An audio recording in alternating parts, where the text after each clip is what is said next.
अस्सलाम वालेकुम, आदाब, नमस्कार। परभणी न्यूज महानगर में आपके साथ शेख इफ्तिखार।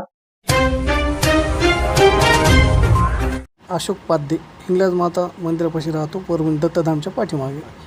2-3 वर्षापासून मला त्रास होता. डोकं खूप दुखत होतं आणि डाव्या साईडला मुंग्या येत होत्या.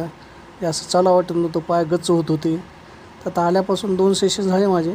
तर 2 सेशनमध्ये मला बरं वाटलं, म्हणजे डोकं एकदम 85% थांबल्यासारखं झालं. डोक्यामध्ये अशा मुंग्या किंवा गच्च होत होतं, फिरल्यासारखं वाटत होतं आणि पायाचे बरंच कव्हर झालं. चांगला झाला नाही इलाज. साईड इफेक्ट नाही म्हणले सर, काय नाही म्हणले. गोळ्या घ्यायचं काम नाही. उलट एखादा गोळी वास आपली घ्यायची विसरून जाते गावात. हे गोळ्याचं कामच नाही. इथे यायचं, ॲडमिट व्हायचं, 2 सेशन करायचे, सकाळी आणि दुपारी एकदा, घरी जायचं. तो सर, मैं डॉक्टर PM जादव, एक्यूपंक्चर में MD है और लगभग 6 महीने से मैं यहाँ पे प्रैक्टिस कर रहा हूँ। और यहाँ पे 400-500 पेशेंट पैरालिसिस के अच्छे हो गए। और उसके बावजूद जो पेशेंट ब्रेन इंजरी है, जो सर में उनकी मुंगे आते हैं, हाथ पैर में मुंगे आते हैं और वन साइड में एक हाथ और एक पैर दुखते हैं, वैसा ये पेशेंट सर पाध्ये सर है। इनको लगभग ये दूसरा सेक्शन में उनको 85% 90% इनका कवर हो गया। और उनके जुबानी तुम अभी आपने सुने और अच्छे से उनको कवर होकर उनको एकदम कम्फर्ट और एकदम समाधान हो गया। अभी तक आपके पास कितने पेशेंट और कैसे, यानी कि कौन सी बीमारी के आपके पास इलाज होते हैं? अभी लगभग जो है स्पेशल पैरालिसिस सेंटर का अपन ट्रीटमेंट तो करते हैं और उसके साथ साथ जो स्पाइन है, जो मनका है, जो एक हाथ एक पैर है, नस दबी वाली है और ताज है, घुटना है, कमर है, ऐसे दूसरे भी सिम्टम्स के पेशेंट के अपन कवर कर सकते हैं और उसका इलाज अपन चालू करते हैं। जो है अभी लगभग शिवाजी नगर मारवाड़ हाई स्कूल के बाजू में शिवाजी नगर परभणी। मोबाइल नंबर है 9765 04 37 27। दूसरा नंबर आहे 99 75 51 21 26, असे 2 नंबर आहेत. ज्या पेशंटला काही असं काही आजार असेल, काही त्रस्त असतील, जे पॅरलेस असेल किंवा असे पेशंट असतील, तर त्यांनी येऊन आवश्यक एकदा भेट द्यावी. राव माळगे सुपर मार्केटला राहते मी, रामनगरमध्ये. मला खूप दीड वर्ष झालं आजार होता, पण मी सरांना सांगितलं की मला 3 महिन्यापासूनच आजार आहे. पण सरांनीच ओळखलं की तुम्हाला दीड वर्ष झालं की हे दुखणं आहे म्हणून. मी खूप दवाखान्यात दाखवलं, मंत्रीच्या दाखवलं, इथंच भावना हॉस्पिटलला दाखवलं, मगर सरांकडे दाखवलं, पण आम्हाला कुठंच फरक पडून गेला. आता बरं वाटायले. डॉक्टर साहेब केव्हापासून आपण म्हणजे 3-4 दिवस झालं मी यायले. मला उठता बसता येईन गेलं, मांडी घातलं तर बसता येईन, उठता येईन गेलं, उभा टाकलं की असं चालता येत नव्हतं थोडा वेळ. इथं आल्यापासून मला थोडा फरक वाटायला. मी 4 दिवस झालं ट्रीटमेंट घ्यायली. तुमच्यासारख्या पेशंटला तुम्ही काय सांगणार डॉक्टर साहेब? मी म्हणाल की मला फरक वाटायला आणि तुम्ही जा तिथं एकदा भेट घ्या. पटना पुलिस थाने के हाथ में आने वाले गांव में बिजली केबल का काम चल रहा था। उसी दौरान महावितरण की लापरवाही के कारण एक 13 साल के लड़के की जान चली गई है। जोरदार करंट लगने से बालक की जगह पर ही मौत हो गई। ये घटना बुधवार 2 अप्रैल के रोज सुबह 8:30 बजे के दरमियान डटना पुलिस थाने के हाथ में हुई है। ये सुरपिपरी गांव की घटना है। इस घटना की जानकारी अधिक ये है कि मृतक लड़के का नाम ओमकार सुनील गायकवाड़, उम्र 13 साल, रहने वाले सुरपिपरी गांव में महावितरण केबल बिछाने का काम चल रहा है। बेचारे के गलत केबल कनेक्शन देने के कारण केबल वायर में घुस गया और ये जो टेंशन वाला तार रहता है, उस तार को ये करंट के वायर लग गए और उसी दरमियान केबल करंट टेबल के वाले स्तर पर टेंशन तार में जुड़ गया। सुबह बुधवार के रोज हमेशा की तरह ओमकार गायकवाड़ मुंह धोने के लिए बाहर निकला। उसी दरमियान उसका केबल तार के जो घर के सामने लगा हुआ था, उस टेंशन तार में करंट आने से ओमकार का पैर करंट में लग गया और उसके पैर में से करंट जाते हुए मौके वारदात पर ही उसकी मौत हो गई।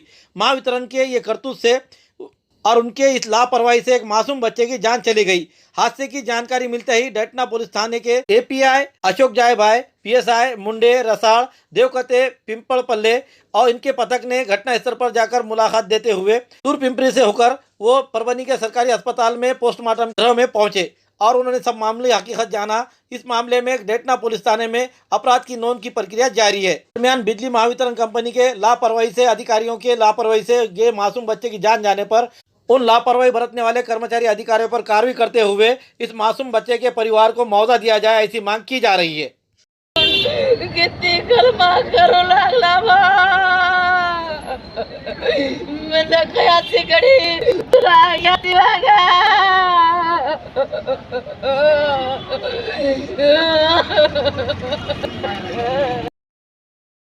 ठेल माय माधुरी आता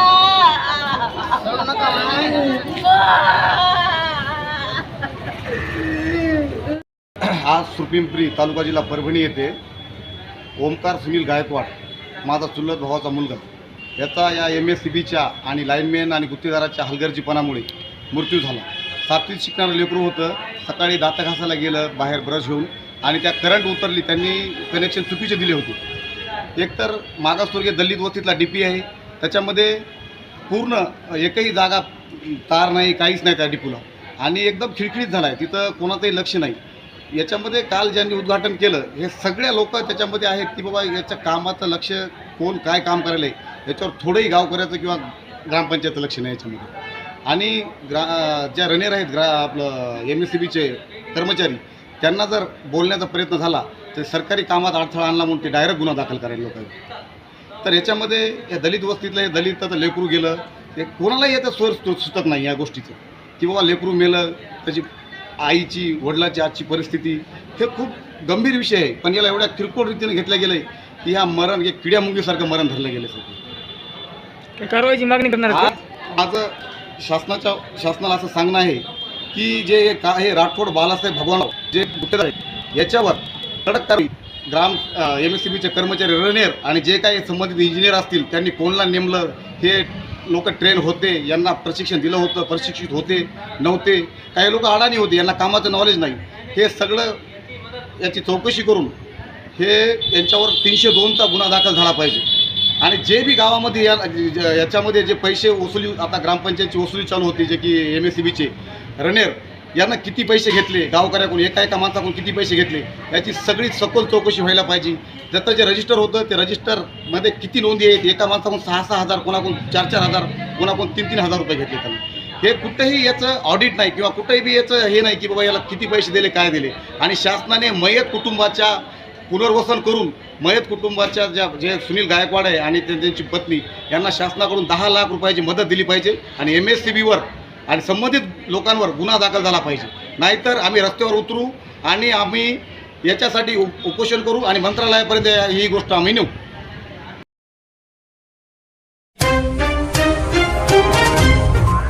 परभनी शहर महानगर पालिका की विभाग की ओर से अतिक्रमण के माध्यम से वार्ड समिति के अनुसार अतिक्रमण शुरू कर दिया गया है और वार्ड समिति अ के सहायक आयुक्त के नियंत्रण में पुराने पेड़गांव रोड पर अतिक्रमण को हटा दिया गया है और धार रोड क्षेत्र के अतिक्रमण को रेखांकित कर दिया गया है. प्रभाग समिति के सहायक आयुक्त B. सोमनाथ बंसोड़े इन्होंने प्रभाग समिति कार्यालय इलाके में अतिक्रमण हटाने की शुरुआत कर दी है. जैसे कड़बी मंडी काला बावर इस इलाके में अतिक्रमण हटाने के लिए हटा दिया गया है. प्रभाग समिति के सहायक आयुक्त प्रिया गोरखे इनके नेतृत्व में डॉक्टर बाबा साहब अम्बेडकर पुतले से लेकर स्टेशन इलाका, बस स्टैंड रोड, धार रोड इस इलाके के अतिक्रमण को हटाने की मुहिम शुरू कर दी गई है. नागरिकों ने समय पर अपना अतिक्रमण निकाल दिया जाए, ऐसा नगर पालिका के प्रशासन को सहायता करे अपील करते हुए मुख्य स्वच्छता निरीक्षक करण गायकवाड़, विकास रत्न पार्क के मेहराज अहमद, शाखा अभियंता राहुल दुतळे, भांडे मोहम्मद रिजवान, कनिष्ठ अभियंता पवन देशमुख, पंकज देशमुख, संतोष लोंडे, विनय ठाकुर, स्वच्छता निरीक्षक कुणाल भारसाकड़े, लक्ष्मण जोगदन, श्री कृष्ण जोगदन, कृष्ण जोगड़े आदि उपस्थित रहते हुए पथक न्याय रत्न घुगे मुकादम स्वच्छता कर्मचारी उपस्थित रहते हुए अतिक्रमण धारकों ने अपने अतिक्रमण को निकाल ले, महापालिका प्रशासन को सहायता करे, ऐसा आह्वान महानगर पालिका की ओर से आयुक्त धैर्यशील जादव इनकी ओर से किया गया है. पुरानी बीमारियों की शर्तिया इलाज, घुटने के दर्द, शुगर, बवासीर, गुर्दे की पथरी, सफेद दाग, हार्ट अटैक, अस्थमा, एलर्जी, दाग कोड़ की बीमारी, गांठियों से पीड़ित अन्य बीमारियों से परेशान होते तुरंत संपर्क करें. डॉक्टर गोविंद कामटे, आयुर्वेदिक विद्या विशारद, बालाजी आयुर्वेदिक प्राकृतिक चिकित्सा केंद्र. एड्रेस तलाठी कार्यालय के पीछे, बसमत रोड, परभनी. समय सुबह 9 बजे से दोपहर 2 बजे तक, शाम 5 बजे से रात 9 बजे तक. Mobile number 9921691008. आज तारीख 2 अप्रैल 2025 बुधवार के रोज़ परभनी शहर के सकल मुस्लिम समाज की ओर से अर्धमसला तालुका गेवराई जिला बीड़ में हुए मक्का मस्जिद में ब्लास्ट को लेकर मक्का मस्जिद की गई बेरुमती को लेकर आज निषेध दर्शाते हुए परभणी से मुख्यमंत्री को जिला कलेक्टर द्वारा निवेदन दिया गया। निवेदन में कहा है कि इस घटना के अपराधियों को फास्ट ट्रैक कोर्ट में इसका कानूनी कार्रवाई चलाते हुए UAPA के तहत दहशतवादी कृत्य किए जाने को लेकर अपराध दाखिल किया जाए, ऐसी मांग देते हुए निवेदन किया गया है। इस निवेदन पर शेख मोहसिन, उबैदुर रहमान, शेख सिराज, बशीर अहमद, नितिन सावंत, नितिन देशमुख, सुधीर साळवे, अनीस मेमन, इमरान खान, जफर खान, उसी के साथ साजिद बेलदार और बहुसंख्य मुस्लिम समुदाय इस समय मौजूद थे। आज सकल मुस्लिम समाजाच्या वतीनं जिल्हाधिकारी कार्यालय येथे अर्धमसला तालुका गेवराई जिल्हा बीड येथे झालेल्या घटनेच्या निषेधार्थ निवेदन सादर करण्यात येत आहे। या निवेदनामध्ये मराठा सेवा मंडळ संघटनाचे सर्व पदाधिकारी हे सुद्धा मुस्लिम समाजासोबत आहेत आणि सर्वजण आम्ही मिळून निवेदन इथं देत आहोत की ज्या ज्या लोकांनी असे जे कृत्य करत आहेत यांना फाशीची शिक्षा देण्यात यावी, तात्काळ यांच्यावर गुन्हे दाखल करून यांना पकडण्यात यावं आणि अशा घटना या भारतामध्ये, या देशामध्ये, या महाराष्ट्रात कुठेही होऊ नये यासाठी पूर्व काळजी म्हणून सर्व समाजातल्या लोकांना विश्वासात घेण्यात यावं। अशा लोकांच्या ज्या संघटना असतील, जे लोक यांच्या पाळ्या मुळापर्यंत जाऊन अशा लोकांना बाहेर शोधून काढण्यात यावं, अशी मागणी आज आम्ही सकल मराठा समाजाच्या मार्फत जिल्हाधिकारी कार्यालय यांना करत आहोत आणि या घटनेचा आम्ही मराठा सेवा मंडळ संघटनेच्या वतीने जाहीर निषेध करतो। आम्ही सर्वजण मुस्लिम बांधवांसोबत असून त्यांच्यासोबत असून त्या गुन्हेगारांना जोपर्यंत फाशीची शिक्षा होत नाही तोपर्यंत आम्ही त्यांच्यासोबत राहणार आहोत। भारत आज परभणीमध्ये सकल मुस्लिम समाज आणि विविध सामाजिक संघटनांच्या वतीनं बीड जिल्ह्यातल्या अर्धमसला गावी मस्जिदीमध्ये जो बॉम्बस्फोट झाला या विरोधामध्ये निवेदन देण्यात आलेलं आहे। निवेदनाच्या विविध मागण्या आहेत। आरोपींवर कठोर कारवाई करण्यात यावी, आरोपीची ब्रेन वॉशिंग करणारी जी विचारधारा आहे, ज्या संघटना आहेत त्यांना देखील आरोपी करण्यात यावं आणि या घटनेचं महत्व कमी करण्याचा प्रयत्न सुरेश धस करतोय। सुरेश धसांनी परभणीमध्ये देखील सोमनाथ सूर्यवंशींच्या हत्याऱ्यांना माफ करा, पोलीसवाल्यांना सोडून द्या असं स्टेटमेंट केलेलं आहे आणि तिथे देखील बॉम्बस्फोट करणाऱ्यांची मानसिकता त्या संघटनांच्याकडे लक्ष वळू नये म्हणून केवळ ते 2 लोकांनी दारू पिऊन केलेलं कृत्य असं सांगून घटनेचं गांभीर्य कमी करायचा प्रयत्न सुरेश धस करतायत। त्यामुळे सुरेश धसांना देखील सहआरोपी करण्यात यावं। परभणी, नांदेड, मालेगाव या विविध भागात जे पूर्वीलाही बॉम्बस्फोट झाले त्याच विचारधारेचे, त्याच संघटनेचे हे लोक आहेत। त्यामुळे या सगळ्या संघटनांवर बंदी आणण्यात यावी आणि आणखीन जे काही आरोपी आहेत या विचारधारेचे लोक आहेत त्यांच्यावर देखील कठोर कारवाई करण्यात यावी अशी आमची मागणी आहे। यासाठी आम्ही विविध सामाजिक संघटनेचे लोक एकत्रित आलो होतो। धन्यवाद। महाराष्ट्र की हुकूमत को जैसे कि मुसलमानों को जिस तरीके से तकलीफ देने का काम, खास करके एक कम्युनिटी को टारगेट करने का काम किया जाता है, मुसलमानों को आप किस नजर से देखेंगे? हे महाराष्ट्रातच नव्हे तर संपूर्ण भारतभरात अलीकडे जाणीवपूर्वक मुस्लिम समाजाला दुय्यम दर्जाची आणि सपत्न वागणूक देण्याचा कार्यक्रम चालू आहे। आदिवासी, मुस्लिम आणि भटक्या विमुक्तांना कधीही न्याय नसतो। इथे त्यांना न्यायासाठी प्रतीक्षेत राहावं लागतं आणि उच्च जातवर्गीयांच्यासाठी लगेच अर्ध्या रात्री कोर्ट भरून त्यांच्यासाठी न्याय असतो। ही अत्यंत हिणकस आणि सरकारची निंदनीय जातीयवादी कृत्य आहे। याच्यासाठी तर आम्ही वेळोवेळी रस्त्यावरच असतो, कारण मुस्लिम असो, दलित असो, आदिवासी असो, भटके विमुक्त असतो, यांना प्रथम न्याय दिला पाहिजे। तुम्ही बघताय नागपूरमध्ये त्वरित कारवाया झाल्या, 91 मुस्लिम तरुणांना पकडलं। जे आरोपी असतील ते असतील, आमचं काही म्हणणं नाही, परंतु मग बीडमध्ये हा न्याय का लावला नाही? बीडमध्ये ज्यांनी हे सगळं केलं त्यांच्या घरावर बुलडोजर का चालवलं नाही? आणि 2च आरोपी कसं काय पकडले? बीडमध्ये सुद्धा त्यांना साथ सहयोग देणारे, त्यांना मदत करणारे ज्या संघटनेचे लोक असतील ते 100-200 लोक का पकडले नाही? हे केवळ बीड आणि नागपूरचं नाही, जागोजाग महाराष्ट्रभरामध्ये अशा किरकोळ कारवाया मुस्लिमांच्या संदर्भात असतील तर केल्या जातील आणि जिथे मुस्लिम दिसतात तुम्हाला तिथे भरमसाठ कारवाई केली जाते। परभणी मध्ये सुद्धा 12,000 मुस्लिमांवर इथे FIR दाखल झालेला होता। जे लोक उमऱ्याला गेले होते त्या लोकांवर सुद्धा खोटा FIR केला होता। अशा परभणीच्या जातीवादी SP च्या विरोधात सुद्धा आम्ही रस्त्यावर उतरणारे लोक आहोत। त्यामुळे मुस्लिमान असतील, भटके विमुक्त असतील, दलित असतील, त्यांच्या विरोधात सरकार जर काही करणार असेल तर गाठ आमच्याशी याद राखावं।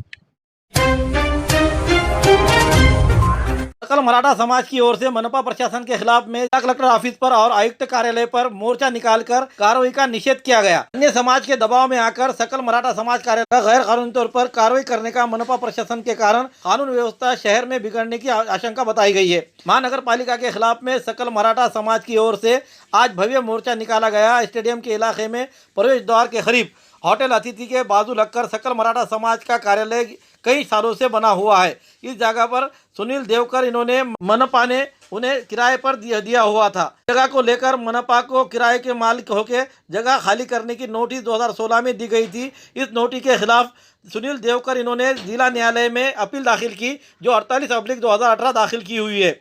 जिला न्यायालय ने 30 अप्रैल 2022 के रोज सुनील देवकर इनके बाजू में ये निर्णय दिया हुआ है और मनपा को दिए हुए नोटिस को कोर्ट ने रद्द किया है। इस मामले को लेकर आदेश के खिलाफ मनपा परभनी उच्च न्यायालय हाईकोर्ट खंडपीठ औरंगाबाद में याचिका दाखिल की हुई है, वो अभी प्रलंबित है। पिछले कई सालों से मराठा समाज पर हो रहे अन्याय के खिलाफ सरकार ने लक्ष्य आकर्षित करने के खातिर एक सामाजिक लड़ाई लड़ने के खातिर सकल मराठा समाज ने परभनी में एक जगह आकर जमते हुए लड़ाई लड़ने की दिशा देने के खातिर उसकी जगह उपलब्ध कराने के लिए सुनील देवकर इन्होंने ये जगह मराठा समाज के कार्यालय के लिए उपलब्ध कराकर दी है। ऐसे स्थिति में कानून व्यवस्था आबादित रखने के लिए यहाँ के कर्तव्यदक्ष एसपी इनसे मिलते हुए इस मामले को गंभीरता से लेकर इस पर उपाय योजना की जाए, ऐसी विनती का निवेदन आज सकल मराठा समाज की ओर से भव्य मोर्चा निकालकर और ऐसा इशारा दिया गया है। मराठा मोर्चा के समन्वयक नितिन देशमुख इन्होंने ये निवेदन देते हुए मोर्चे में संभाजी ब्रिगेड के विभागीय अध्यक्ष नितिन देशमुख, एडवोकेट प्रीति घुले, मराठा सेवा मंडल के अध्यक्ष गोविंद एक्कर, जिला अध्यक्ष मंगेश भारकड़, मनपा सदस्य सुनील देवकर, गजानन चट्टे, वीर वारकरी, सेवा संघ के प्रदेश अध्यक्ष नितिन जादव, गोगलगांवकर, शिव मुद्रा संगठना के सूर्यकांत मोगल, गुलबीर सिंह ठाकुर, करनी सेना के विलास जोंदड़े, बालासाहेब भालेराव, राहुल कंदड़े, मराठा समन्वयक समिति के रमेश देशमुख, माधव अन्ना कनकुटे, मराठा समाज के ग्रामीण और शहरी भाग के प्रमुख कार्यकर्ता बड़ी संख्या में इस समय सरपंच, उप सरपंच, नगर सेवक, इसके अलावा पत्रकार और मित्र परिवार जुड़ते हुए बड़े पैमाने पर इस समय मौजूद थे। मराठा समाजाच्या माध्यमातून आम्ही मनपा आयुक्त यांना निवेदन सादर केलेलं आहे। विषय हा आहे, त्यांनी ज्यांना ही जागा भाडे पट्ट्यानं दिलेली आहे त्यांना कोणतीही नोटीस न देता काल त्यांचे कर्मचारी JCB बुलडोजर घेऊन ती जागा पाडण्याच्या उद्देशाने तिथे आलेले होते, परंतु त्या जागी सकळ मराठा समाजाचं कार्यालय आहे आणि जाणीवपूर्वकरित्या महाराष्ट्रामध्ये मराठा समाजाला चिरडण्यासाठी मराठा समाजाचे आंदोलन लढा जो आहे तो महाराष्ट्रातला चिरडण्यासाठीच प्रशासन जाणीवपूर्वकरित्या अशा पद्धतीच्या कारवाया या करत आहे असा आमचा स्पष्ट आरोप आहे। आणि जर यापुढे मराठा समाजाच्या कार्यालयावर जर यांनी विनाकारण जर कारवाई केली तर यांना हे खूप महागात पडणार आहे असा इशारा मी या माध्यमातून यांना देतो। आम्ही शांततेच्या माध्यमातून लढणारे लोक आहोत, जे कायद्यानुसार लढणारे लोक आहोत। यांनी आम्हाला कायद्यानुसार आम्हाला नोटीस द्यायला पाहिजे, आम्ही कायद्यानुसार त्यांना उत्तर देऊ, परंतु हे जर चुकीच्या पद्धतीने करत असतील तर आम्ही सर्व समाजाला घेऊन रस्त्यावर उतरणार। आज आम्ही फक्त 300-400 मराठा समाजाचे प्रतिनिधी, सर्व समाजाचे प्रतिनिधी इथं प्रमुख लोकांची बैठक घेतली परभणी जिल्ह्यातल्या। यानंतर आमच्या जिल्ह्यातील 5 ते 10 हजार लोकांचा मोर्चा आणि सर्व लोकांना मेसेज करून आम्ही सर्वांना बोलवणार आहोत। जर विनाकारण चुकीचं जर हे काही करतील तर याच्या पुढे सुद्धा रस्त्यावर उतरण्याची आमची लढाई आहे, तयारी आहे। SDPI परभनी जिला शाखा की ओर से परभनी में वक्फ संशोधन बिल के खिलाफ जबरदस्त विरोध प्रदर्शन किया गया। आज तारीख 2 अप्रैल 2025 बुधवार के रोज परभनी के जंतर मंतर मैदान पर छत्रपति शिवाजी महाराज पुतले के सामने परभनी में वक्फ संशोधन बिल के खिलाफ कड़ा विरोध करते हुए वक्फ बिल के प्रतियां को फाड़ फोड़कर और उसका निषेध दर्शाते हुए बड़े पैमाने पर यहां आंदोलन किया गया, धरना प्रदर्शन किया गया। इस समय कहा गया है कि ये बिल मुस्लिम औकाफ की सुरक्षा और हकों पर सीधा हमला करना है, जिसमें हम स्वीकार नहीं करेंगे। सरकार तुरंत इस बिल को वापस ले। औकाफ की संपत्ति गरीबों और यतीमों के अमानत है। SDPI के मंच पर मुसलमानों के हक की लड़ाई लड़ेगा, ऐसा बात कहते हुए अगर सरकार ने ये काला कानून वापस नहीं लिया तो पूरे देश में इसके खिलाफ आंदोलन होगा। प्रोटेस्ट करने के और इसकी मुखालिफत करने के बिना पे हमारे नेशनल प्रेसिडेंट MK फैज़ी साहब को भी अरेस्ट किया गया। इसके बावजूद भी हम नहीं रुके। हम सरकार से यही कहना चाहते हैं कि वक्फ अमेंडमेंट एक्ट हमें कबूल नहीं है किसी भी वजह। और हमने जो आज एक प्रोटेस्ट किया है, एक छोटी सी कड़ी है। वक्त पड़ा तो हम जो संविधान ने हमको अधिकार दिया है उस संवैधानिक मार्ग से हम इस बिल की मुखालिफत करेंगे और सरकार से अनुरोध करेंगे, सरकार जो मुद्दे हैं डेवलपमेंट के, जो बेरोज़गारी देश में बढ़ रही है, इस देश में हत्याएँ बढ़ रही है, इस देश में मासूम रेपिस्ट का आंकड़ा बढ़ते जा रहा है, रेप बढ़ते जा रहे हैं, तो सरकार को चाहिए कि इनके लिए कानून लाए जिससे मुल्क की जनता का, मुल्क की अवाम का फ़ायदा हो, ना कि मुल्क की जनता को नुकसान पहुँचे। माइनॉरिटी के लिए जो सरकार का रवैया है उस रवैये को सुधारना चाहिए। परभनी में social democratic party of India की तरफ से एहतजाज किया गया। ये सेकंड राउंड था जो हमने वक्फ अमेंडमेंट बिल 2024 के खिलाफ हमने मैदान अमल में आकर एहतजाज किया है। इससे पहले भी राज्यसभा में जिस दिन बिल पेश किया गया था उसी दिन हमने 100 से ज़ायद मकामात पर ये वक्फ बिल फाड़ कर हमने इसकी मुखालिफत की है। अभी इसके आगे भी हमारे बहुत सारे टारगेट है। 5000 जगहों पर हमारा ऐसी एहतजाज करना, कॉन्फ्रेंसेस करना और इसी तरह हैंड बिल डिस्ट्रीब्यूशन, ये सारे हमारे एहतजाज का एक हिस्सा है और इंशाअल्लाह हम उसको जल्द मुकम्मल करने वाले हैं।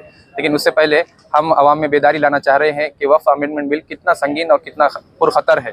इसके ज़रिए से बहुत सारे इसके अंदर पॉइंट्स है जिससे हमको नुकसान पहुँच सकता है, ख़ासतौर से मुसलमानों को। इसके अंदर सबसे जो बड़ा नुकसान है, इसके अंदर नॉन मुस्लिम 2 पर्सन को शामिल करने की कोशिश की जा रही है। इसके अलावा भी हर एक पॉइंट की डिटेलिंग अगर जाएंगे हम उसके अंदर डिटेल में, तो उसके अंदर बहुत बड़े बड़े नुकसान मुसलमानों को सामने आ सकते हैं। इसीलिए ये नुकसान आगे हमें इसका खमियाजा ना भुगतना पड़े, हम कोशिश कर रहे हैं कि मुल्क के अंदर बेदारी आए और social democratic party of India की तरफ से बेदारी के ज़रिए से लोग रास्तों पर आए, एहतजाज करें और अपना एहतजाज दर्ज कराएं। और पार्टी के अलावा भी जितनी तंजीमें तहरीक काम कर रही है, पार्टी उनका साथ भी, उनका ताउन करेंगी और उनके साथ मुआविन बनकर हर जगह पर इस बिल की मुखालिफत करेंगी जब तक ये बिल वापस नहीं होता। Social democratic party of India इसी तरह मैदान अमल में एहतजाज करते रहेंगे इंशाअल्लाह। खूबसूरती का राज डॉक्टर हाशमी के पास। बालों का झड़ना, चेहरे के दाग व धब्बे, दीगर समस्याओं का इलाज हमारे पास। हमारे अपने बनाए हुए प्रोडक्ट्स 100% नेचुरल, कुदरती तौर पर इलाज बगैर किसी साइड इफेक्ट के साथ। पूरी तरह से कुदरती व खालिश प्रोडक्ट्स आपके सामने बनाए जाएंगे। हमारे खुद के बनाए हुए प्रोडक्ट शिकाकाई, रीठा, आंवला, मेथी, गुड़हल के फूल, भिंगरा, एलोवेरा के जरिए हर्बल ऑयल वो हर्बल शैम्पू बालों का झड़ना व डैंड्रफ को खत्म करने के साथ सर की खुजली को खत्म करे। पतले बालों का इलाज फायदेमंद है, साथ ही बालों को लंबा, घना और खूबसूरत बनाए। चेहरे के दाग, धब्बे, कील, मुहासे, रूखी त्वचा वो चेहरे की झुर्रियां खत्म करे, साथ ही चेहरे को खूबसूरत बनाता है। खूबसूरती का राज डॉक्टर हाशमी के पास। हमारे पास ऑयल मशीन है जिससे हम आपकी लाए गए खोपरा, कलौंजी, बादाम व अन्य सामग्री का तेल निकाल कर देंगे आपके सामने। एड्रेस डॉक्टर हाशमी मिनाज, खान साहब बिल्डिंग के पीछे, दरगाह रोड, परभनी। 8421522947, 8669131304। मिलने का समय सुबह 9 बजे से दोपहर 2 बजे तक और शाम 5 बजे से रात 9 बजे तक। हमारे न्यूज आपको किस तरह पसंद आ रही है इसके बारे में लाइक करें, शेयर करें, कमेंट करें। अब तक हमारा चैनल सब्सक्राइब नहीं किया है तो सब्सक्राइब जरूर करें और साथ ही साथ हमें फेसबुक पर भी फॉलो करें। Subscribe now and press the bell icon. Never miss an update.